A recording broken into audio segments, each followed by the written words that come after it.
What's going on, guys? Welcome back to the channel. Today we're going to be talking about my thoughts and first impressions from the early access period of Battlefield 2042.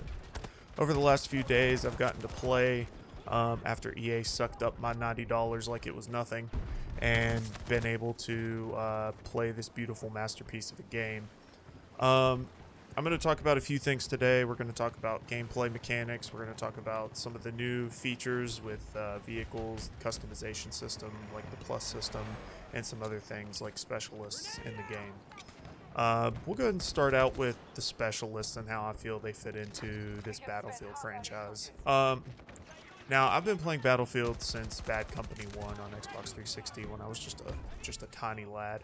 And of course, you know, those old Battlefield games, you're a grunt, you're running around, you're just, there's nothing really special about you.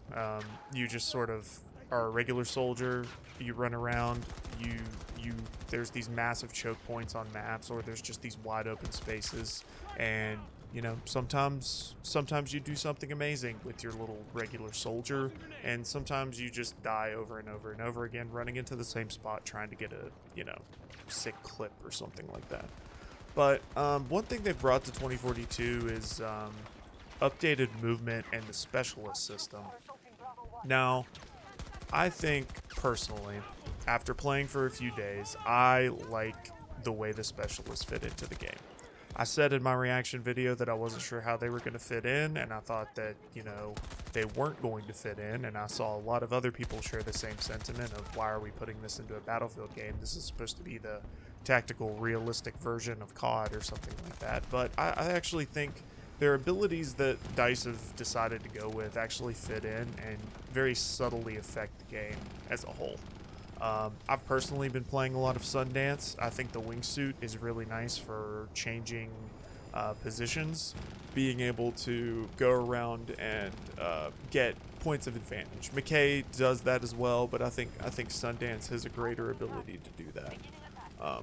I've also been using Pike a little bit with the wall hacks. That's definitely an extremely powerful ability, and while it's not as powerful as what we saw in the specialist trailer that we got, it's definitely a very powerful ability.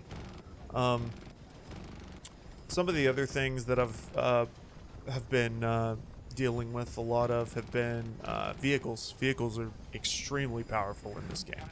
Now, vehicles have always been powerful in Battlefield. I mean, you sometimes would have just insanely talented pilots just own matches in Battlefield 3 and 4. So I'm not surprised to see that same sort of thing happening because it's a part of the franchise, but we got to get this hovercraft nerfed a little bit, DICE. We got to get it. We got to get something done to it. There's actually a video playing in the background right now is of me in a hovercraft, and just nobody knows what to do. It's just, they're not even shooting. There's nobody has any clue what to do. The minigun is extremely powerful. It's very fast. It's hard to shoot with the rocket launcher. Something needs to be done about the hovercraft. But other than that, I think just a few maybe little tweaks here and there. As far as vehicles go, I don't think any outright nerfs need to happen except for the hovercraft. The hovercraft needs nerfed. It's insane. But I definitely think the vehicles are in a decent spot right now. The other thing that I've noticed is this is one of the least exciting weapon ecosystems in a Battlefield game that I've ever played.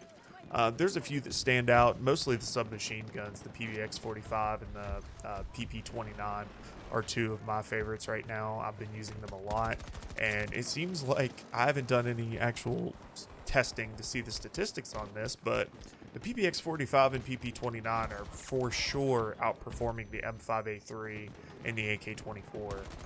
Both of those ARs seem to just be, they don't do as much damage as quickly as the submachine guns do, which there have been some powerful guns, some powerful submachine guns, some powerful ARs in the game in the past, but I think the PP-29 and PBX are definitely two of the more powerful guns that aren't completely broken, but they're just very good. So I'll be expecting in the day one patch coming this Friday that there will be some weapons balancing changes and things like that in the game. So moving on. 128 players. If you look up pure chaos in the dictionary, I think this would definitely be a case where you are just constantly in pure chaos. There are lulls every once in a while, but I've been playing Breakthrough a lot, and Breakthrough is complete chaos, pushing the points just with, 64 players stacked up trying to defend and another 64 pushing and attacking. It is definitely a more chaotic experience than 32 versus 32, and I really enjoy it. I've liked the way that the games play. I think there's some flow issues at certain parts of certain maps, but I think that overall it is a welcome change, and I'm happy to see DICE taking full advantage of the new maps, the scale of the maps, and all that kind of stuff. Moving on, but anyway, overall, I've been very excited. Playing 2042 has been a very fun experience. There's a couple things I really hope happen quickly, and that is that the PC performance issues have just been absolutely horrible. We need to get this fixed day one.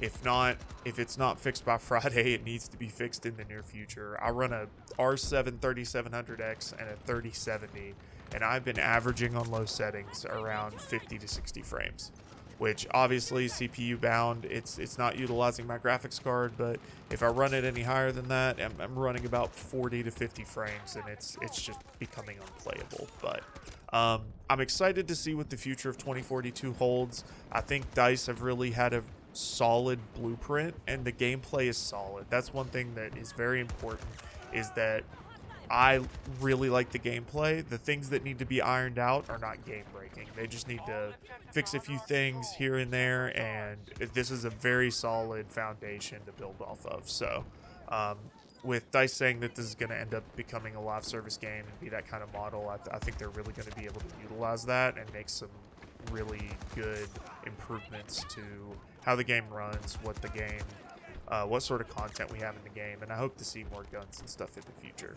And I hope it's not locked behind a paywall, because that would not be a fun experience, but, welcome to 2021 gaming. But with all that being said, thank you all for watching. I'm going to be streaming on Friday of this week. We're going to be doing maybe some weapons testing with some different stuff once I get some more stuff unlocked. We're going to be doing some weapons testing and things like that. But yeah, stick around. If you like the video, If you want to subscribe and see more, go ahead and hit that subscribe button. This has been Sandman.